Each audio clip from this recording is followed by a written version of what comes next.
రాజకీయం చెయ్యాలని రాలేదు, న్యాయం చెయ్యాలని వచ్చాడు.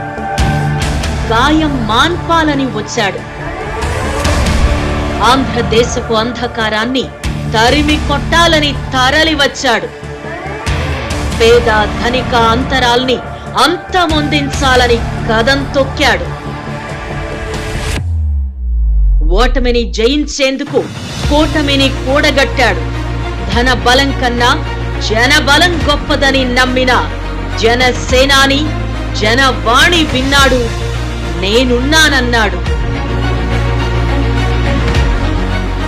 భూమి లేని సేద్యం, రాజధాని లేని రాజ్యం రాణిస్తుందా?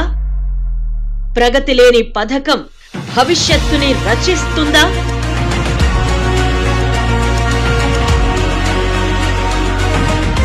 ముందు చూపు లేని పాలన